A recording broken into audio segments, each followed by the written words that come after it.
you've got this great rap that you can explain much better than I can about how this realization about how much communication is going on using light could actually fundamentally shift the way we think about communication, period. Yeah, and a wonderful thing about biology is it gives us a chance to think, I think, outside of ourselves. So it's when we're thinking about how do other animals interact with the world that might not have the same senses as us, or different senses. I spoke earlier about electrosensory perception for sharks. So what is it like to be able to sense electricity?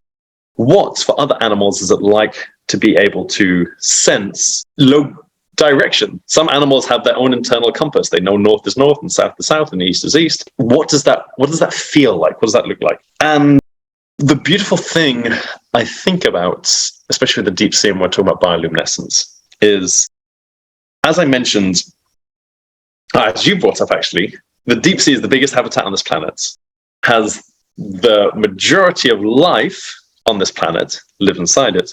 And about 80% of the animals that live in those habitats are creating light for communication, for the various reasons that I've mentioned before. This means the most common form of communication on this planet is not sound. It's not how we communicate by talking. The most common form of communication on this planet is light. And that alone, I just love. God, that makes me smile. Me too.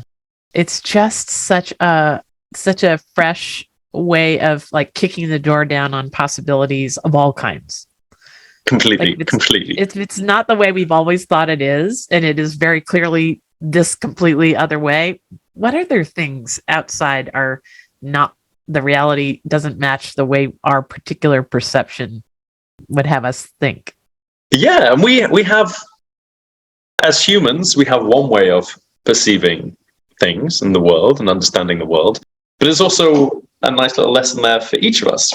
Each of us are perceiving the world and in our own little unique way.